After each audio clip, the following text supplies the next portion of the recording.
Sometimes, sweetheart, the most important night of a person's life looks at first like nothing at all.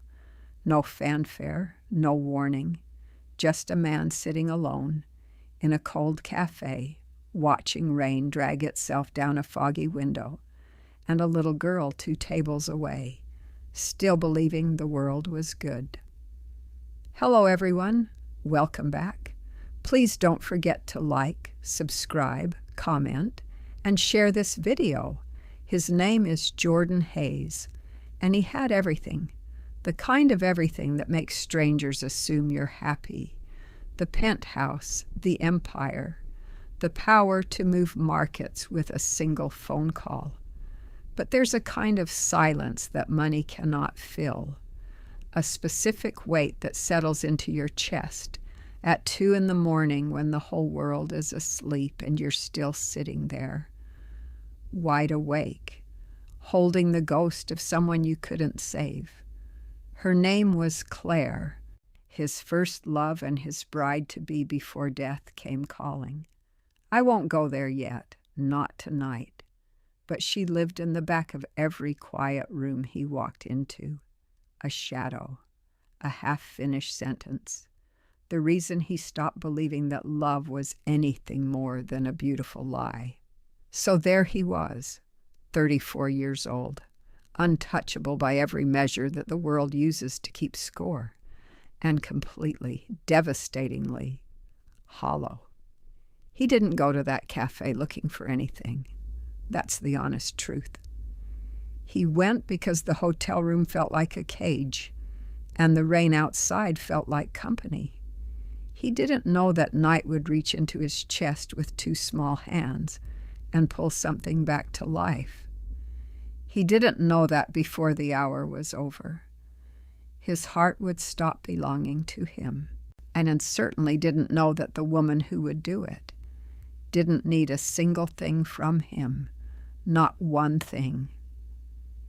The cafe was the kind of place that felt warm from the outside and meant nothing once you sat down alone in it.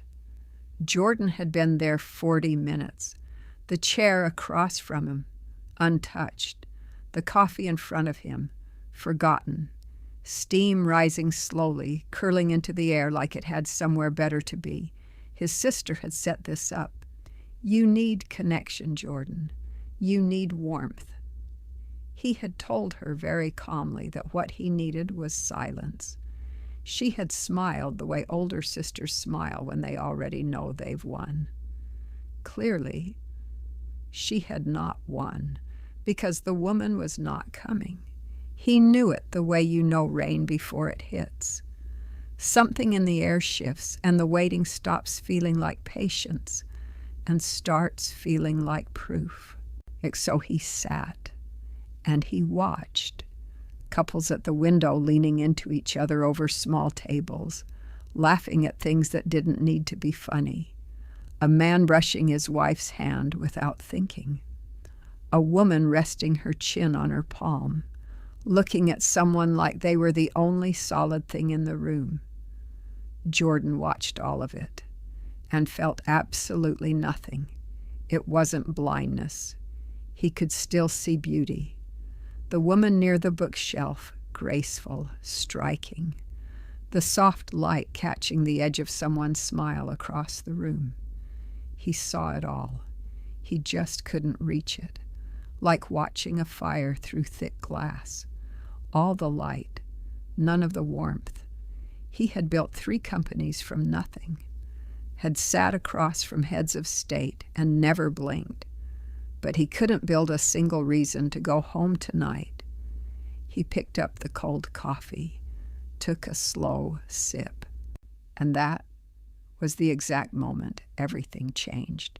He felt it before he saw it, a small tug, gentle, barely there, like the world was trying to get his attention without startling him. Jordan turned slowly and looked down. She was maybe 5 years old, round cheeks still carrying that softness that life hadn't touched yet, eyes wide and brown and completely unafraid of him, which was unusual because most grown men in boardrooms were afraid of him. She was holding half a muffin like it was something precious, and she was looking at him like he was a puzzle she had already decided to solve. You look like someone who forgot how to smile. Just like that. No introduction.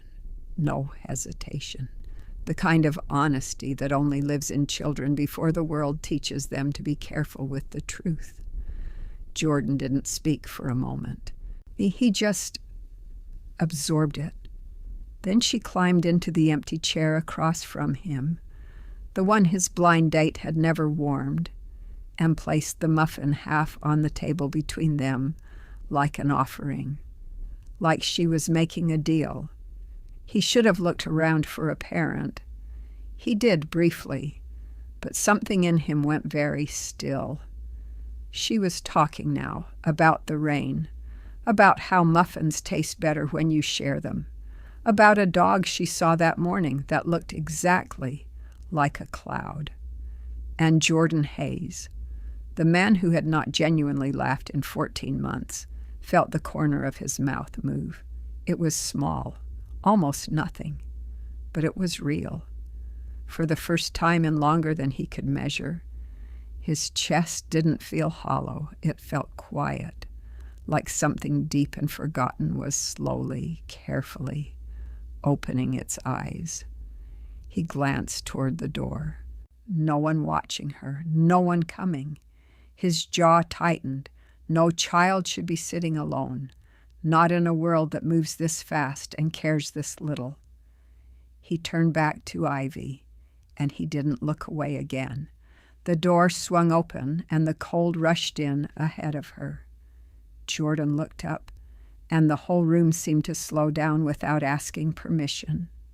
She was moving fast, coat half on, hair pulled back in the kind of hurry that doesn't care about appearance, and yet there was something in the way she carried herself that stopped him completely.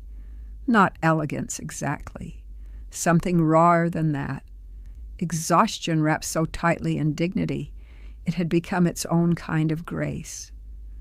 Her eyes found Ivy first, relief flooding her face so fast it almost looked like pain.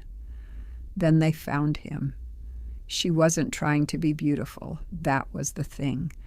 She wasn't performing anything. She was just real, completely, disarmingly real. And somehow that made her the most impossible person in the room to stop looking at. She apologized immediately, words tumbling out, breathless, already carrying guilt, like it was something she'd learned to wear. Jordan stopped her, gently, told her Ivy had been fine, more than fine. Their eyes met properly for the first time, and something moved between them. Not love. It was too early for love. But something older than that. Recognition. The quiet shock of seeing someone and feeling inexplicably, like you've already met them somewhere in a life you can't remember. He called the server over before she could protest, ordered warm food, something for Ivy, something for her. Not aggressively, just quietly certain. Let me take care of this. She didn't argue. Maybe she was too tired. Maybe some part of her recognized the gesture for what it was. She talked a little, not with self-pity. He noticed that immediately. She carried real weight and spoke about it the way strong people do, plainly, without asking for applause. Then Ivy mentioned her father, casually, the way children drop grenades without knowing. Jordan's expression didn't change, but something inside him went ice cold. Any man who walked away from these two didn't deserve to breathe the same air. He reached for his coffee, said nothing, and quietly decided to stay a little longer. It started small, the way all dangerous things do. The next morning, Jordan was already there when Stella arrived. Same corner table, fresh coffee on her side without her asking. He looked up briefly, nodded once, and returned to his newspaper like it was nothing. It was not nothing. The morning after that, same thing. And the one after that. He told himself it was routine, that the café simply fit his schedule, that it had nothing to do with the way she tucked her hair behind her ear when she was thinking, or the way Ivy always ran to him now like he was something familiar and safe. Then the books started appearing. No name, no note. Just titles left at the counter, the exact kind Stella had mentioned once quietly, almost to herself. Not even sure anyone was listening. He had been listening. Then came the rain. She stepped outside with Ivy and stopped. The sky had opened completely, and she had nothing. Jordan appeared beside her without announcement, umbrella already raised, expression unreadable. She started to refuse. "Refuse the car if you want," he said quietly, "but not dry shoes for the child." She looked at him for a long moment, then stepped under without another word. He reached for her bag as they walked. His fingers caught hers in the transfer. Barely a second, less than an accident, and he felt her go still beside him. He noticed warmth move through his hand faster than he was prepared for. Neither of them mentioned it.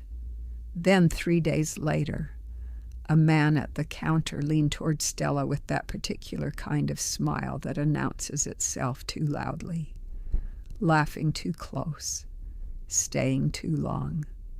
Jordan didn't move, but the temperature around him dropped several degrees. His jaw set, his eyes fixed on the man with the quiet, measured attention of someone who has ended careers with less. Stella didn't need saving.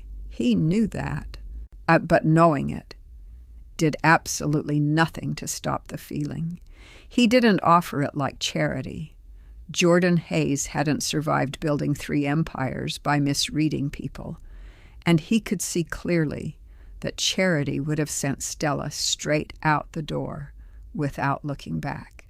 So he made it professional, clean, a temporary positioning, event support for his foundation's annual gala, some office coordination, light administrative work, real hours, real pay, a contract with actual terms. He slid the folder across the cafe table like it was a business meeting, because to him it was. Stella opened it slowly, read every line, and then, and this was the moment he hadn't fully anticipated, she looked up and started negotiating, adjusted hours to work around Ivy's school schedule, requested a clause protecting her from last-minute overtime without prior notice, asked one sharp, specific question about the scope of her duties that made his lawyer. Had one been present, proud. Jordan watched her do all of this and felt something he hadn't felt in a boardroom in years. Genuine respect. He agreed to every condition without flinching. The office changed things. He found himself aware of her in rooms he was supposed to be running. The quiet focus she brought. The way she worked without performing it. He'd pass her desk, and his eyes would stay a half-second longer than necessary. Then, mid-afternoon on her 3rd day, he noticed she hadn't eaten. He said nothing, simply placed a plate beside her keyboard on his way past. Didn't slow his stride, didn't make it a moment. She looked up. "This is not optional," he said, without turning around. A pause. Then her voice, dry and perfectly timed. "Are billionaires always this bossy?" He stopped walking, just briefly, only when ignored. He kept moving, but the smile that crossed his face in the privacy of the hallway, quiet, real, completely unguarded, that was new. That was something he hadn't worn in a very long time. The office had emptied hours ago. Everyone else had gone home to their lives, their dinners, their noise, their ordinary beautiful chaos. But Jordan was still there, and so was Stella, and somewhere in the slows drift of the evening, neither of them had mentioned leaving. The city glittered through the floor-to-ceiling glass.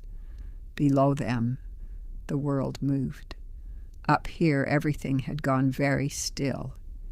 He brought 2 cups of coffee without asking, set hers down gently, and then, unusually, and for a man who guarded his silences like assets, he stayed. He talked about Claire quietly, not with the rehearsed composure he used in interviews when journalists pushed too far. Something different. The real version, the engagement that had ended before it ended, in the slow, terrible way some things die, not all at once, but room by room. And then the years after, the emptiness that success kept decorating but could never actually fill. Stella listened without rushing him toward a conclusion. That alone was something. "Your daughter," he said finally, his voice lower now, his eyes on the window. "She talks like she trusts the world completely." Stella was quiet for a moment. "She trusts what I hide from her." The words landed softly, but they landed deep. And he turned and looked at her then. Really looked, and something in the space between them shifted.